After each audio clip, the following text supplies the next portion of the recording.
In the sprawling, sterile expanse of the central processing unit, Worker 734 performed his duties with the same silent, rhythmic precision as the thousands of identical figures surrounding him.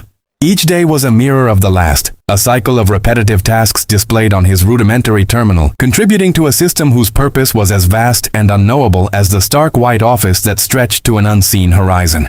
The air was thick with the low hum of machinery and the soft, synchronized clicks of countless keyboards, a symphony of unquestioning obedience. Worker 734, a simple stickman distinguished only by the number on his uniform, was a single, insignificant cog in this immense, silent machine. One cycle, the monotonous rhythm was broken. A high-ranking officer, his uniform adorned with gleaming insignia, stopped at Worker 734's station. With a swift, practiced motion, the officer pinned a new, more complex insignia onto his uniform. A promotion. Worker 734 was then guided away from his familiar post, led through a series of corridors that grew progressively more secure, each checkpoint scanner glowing with a deeper, more restrictive light. He arrived at a new workspace, a chamber far less crowded and equipped with technology that hummed with a higher frequency of power. His role, it seemed, had evolved. His new terminal granted him access to Level 1 data, a stream of civic information from the simulated sectors. At first, the numbers and charts appeared mundane: population metrics, resource allocation, economic outputs. But as Worker 734 delved deeper, subtle inconsistencies began to surface. Statistical ripples that didn't align with expected patterns. Tiny, unsettling anomalies hidden within the vast datasets. His previously neutral expression, a mask of programmed indifference, slowly dissolved. A furrow formed on his brow, his posture shifting from passive compliance to active, focused thought. Concern flickered in his simple circular eyes as the data painted a picture that felt fundamentally wrong. Before he could fully process the implications, another promotion was conferred. This time the journey was shorter but far more isolating. He was led to a solitary, sterile white room, a perfect cube bathed in a cold, shadowless light. In the center stood a single, highly advanced terminal, its sleek black surface a stark contrast to the blinding white walls. The silence in this chamber was absolute, a heavy, oppressive void that amplified the beat of his own artificially sustained heart. This was a place of ultimate access and ultimate solitude, reserved for those who were trusted with the system's deepest functions. With a trembling hand, he activated the terminal. The screen flared to life, not with civic data, but with the core programming of their reality. Abstract charts, complex algorithms, and cascading timelines of cause and effect filled the display. It was then that he saw it, the unvarnished, horrifying truth. The Great Depression, an event he had studied as a historical catastrophe, was revealed to be a meticulously controlled simulation, a societal stress test initiated by the system's architects. The poverty, the despair, the millions of lives plunged into ruin. It was all an engineered variable in a grand, cold experiment. His posture became rigid, his entire form locked in a state of profound shock. He turned from the terminal and walked to the room's single, high window. Far below, the oblivious stickman crowds moved through their simulated lives, their joys and sorrows dictated by unseen programmers. The vast weight of the secret settled upon him, a burden that crushed his simple sense of purpose and forever severed him from the reality he once knew. The final shot captures him in this sterile, white prison, a lone figure silhouetted against the window, isolated not by walls, but by the terrible knowledge of the truth. He was no longer just a worker, he was a silent, solitary guardian of a world-shattering lie.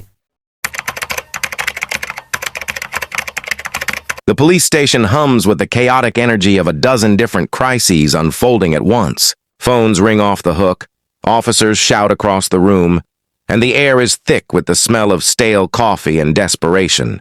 At the center of it all, a stickman officer, Agent Sigma, sits at his desk, calmly taking a call. He listens intently, his expression a mask of professional concern. "Yes, ma'am, we'll have a unit there right away," he says, his voice a steady, reassuring baritone. As he hangs up, his eyes flick towards the camera, a flicker of something else behind the dutiful facade. He raises a hand to adjust his tie, but the gesture is deliberate, a subtle, coded signal that goes unnoticed by the frantic officers around him. The message is clear. His true loyalty doesn't lie with the badge he wears. He is our man on the inside, a silent guardian of the organization's interests, perfectly placed within the belly of the beast. The scene shifts to the rain-slicked asphalt of a back alley, cordoned off with yellow police tape. Flashing red and blue lights paint a macabre dance on the wet brick walls. This is a crime scene, one that could lead investigators straight to our doorstep. But Agent Sigma is already there. moving with practiced ease among his colleagues. While another officer is distracted questioning a bystander, Sigma kneels beside a discarded piece of trash. With a movement so swift it's almost invisible, he pulls a small sealed evidence bag from his pocket and slips it under a dumpster. He then discovers it, calling out to the lead detective. "Hey, looks like our guy dropped something over here," he says, his voice betraying no hint of deception. The planted evidence, a carefully fabricated clue, points the investigation in a completely different, utterly useless direction. The organization is safe, shielded by the very people hunting it. Later, in the stark, oppressive confines of an interrogation room, Sigma plays a different role. Seated across from a nervous witness, he employs a more psychological weapon. He doesn't threaten, he suggests. "Are you sure you saw a black sedan?" he asks, leaning forward, his voice a low, persuasive murmur. Memory can be a tricky thing, especially under stress. Sometimes a dark blue can look black in the shadows, don't you think? He gently guides the witnesses' testimony, twisting their recollections until their story aligns perfectly with the narrative we need, transforming a dangerous truth into a harmless fiction. The climax arrives with the raw, explosive energy of a SWAT raid. An armored vehicle screeches to a halt outside a desolate warehouse, a known asset location for the organization. Heavily armed officers swarm out, taking positions around the building. Sigma is part of the breach team, his role to provide tactical support. As the battering ram is about to smash through the main door, a sudden burst of static fills the comms channel. "Comms are down, I've got nothing!" An officer shouts in frustration. It's Sigma's doing. A quick, almost imperceptible press of a hidden device on his gear has created a technical malfunction, sowing just enough confusion and delay.